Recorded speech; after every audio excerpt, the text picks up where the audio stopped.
விஜயா பார்வதி வீட்டுக்கு போய் இன்னைக்கு ரொம்ப சந்தோஷமா இருக்கிறேன். அதனால எல்லாருமே பிரியாணி சாப்பிடலாம்னு சொல்லிட்டு வாங்கி குடுக்குறாங்க. "என்ன மாஸ்டர் நீங்க?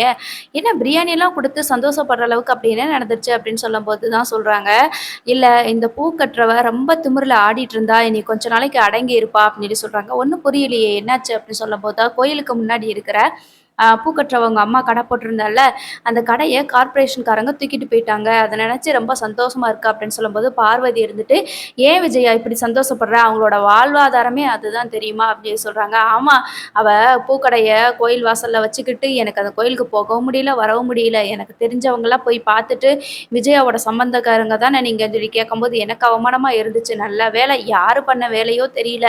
இந்த கார்ப்பரேஷன்காரங்க வந்து எடுத்துட்டு போயிட்டாங்க அப்படின்னு சொல்லி சொல்றாங்க. உடனே இதனால தான் நீங்க சந்தோஷப்படுறீங்களா மாஸ்டர்? இதே மாரி அவளோட மொத்த திமிரையும் அடக்குவோம் ஒரு நாளு அப்படின்னு சொல்லும்போது, பார்வதி இருந்துட்டு, சிந்தாமணி நீங்க ரொம்ப பேசுறீங்க. மீனா அப்படிப்பட்ட ஆள்லாம் கிடையாது. அவ யாருக்குமே எந்த துரோகமும் பண்ண மாட்டா. அவளுக்கு இந்த பிரச்சனை வந்திருக்குன்னா, கண்டிப்பா முத்து இந்த பிரச்சனையிலேருந்து காப்பாத்திருவான் அப்படின்னு சொல்லிட்டு சொல்றாங்க. அது மட்டும் இல்லாம, பார்வதி வந்து என்ன சொல்றாங்கன்னா, கண்டிப்பா இந்த பிரச்சனையிலேருந்து அவங்க வெளியில வந்து மறுபடியும் கடைய அதே இடத்துல கொண்டு வந்து போடுவாங்க. நீங்க வேணா பார்த்துக்கிட்டே இருங்க. ஏன்னா நேர்மையானவங்களுக்கு எதுவுமே எப்பவுமே கடவுள் வந்து துணை இருப்பாரு அப்படின்ற மாதிரி சொல்றாங்க. இவ இப்படித்தான் எப்ப பார்த்தாலும் அவங்களுக்கு சப்போர்ட் பண்ணிக்கிட்டே தான் இருப்பா. நம்ம வந்து என்ஜாய் பண்ணுவோம். நீங்க சாப்பிடுங்க, பிரியாணி சாப்பிடுங்க அப்படின்னு சொல்லிட்டு சிந்தாமணிக்கு குடுக்குறாங்க. இது அவளுக்கு முதல் அடியா இருக்கும். இனிமே தொடர்ந்து அவ வாழ்க்கையில அடி பட்டுக்கிட்டே இருப்பா மாஸ்டர் அப்படின்னு சொல்லிட்டு சிந்தாமணி சொல்றாங்க. அதுக்கப்புறமா எனக்கு என்னமோ நீங்க தான் இந்த விஷயத்த பண்ண மாரி தோணுது அப்படின்னு சொல்லும்போது, இல்ல மாஸ்டர். நான்லாம் இந்த இதெல்லாம் பண்ணுவேனா? இதெல்லாம் ஒரு சின்ன பிள்ளை விஷயம். அதெல்லாம் நான் போய் பண்ணுவேனா?"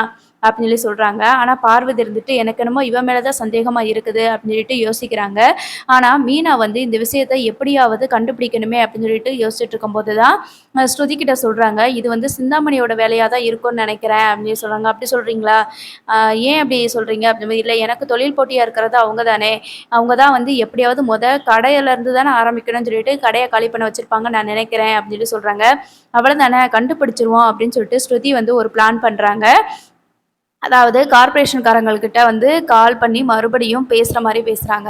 அதாவது நேத்து நான் வந்து ஆ சொன்ன மாதிரியே நீங்க வந்து கடைய காலி பண்ணி குடுத்துட்டீங்க. ரொம்ப நன்றி அப்படின்னு சொல்லும்போது, என்னம்மா நீங்க சொன்ன மாரி தான் பண்ணியாச்சும்மா அப்படின்னு கார்ப்பரேஷன்ல ஒர்க் பண்ண அந்த அதிகாரி வந்து சொல்லிர்றாரு. ஸோ இப்ப என்ன ஆயிருது அப்படின்னு சொல்லி பார்த்தீங்கன்னா, மீனாவுக்கு வந்து கன்ஃபார்ம் ஆயிருச்சு. சிந்தாமணி தான் அந்த வேலைய பார்த்துருக்காங்க அப்படின்னு சொல்லிட்டு, இவங்கள இதே மாதிரி எப்படியாவது இவங்க ரூட்லயே போய் நம்ம எப்படியாவது மடக்கி, மறுபடியும் எங்க இருந்து கடைய தூக்கிட்டு போனாங்களோ, அதே இடத்துல கொண்டு வந்து வைக்கிற மாதிரி பண்ணணும் அப்படின்னு சொல்லிட்டு மீனா வந்து சொல்றாங்க.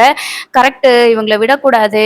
எப்படியெல்லாம் வந்து தொழில் போட்டியில பண்றாங்க பார்த்தீங்களா? அப்படின்னு சொல்லிட்டு ஸ்ருதி வந்து சொல்றாங்க. ஸோ இந்த விஷயத்த மீனா வந்து முத்துக்கிட்ட சொல்லி பக்காவா ஒரு பிளான் பண்றாங்க. பார்ப்போம் என்ன நடக்குதுன்னு.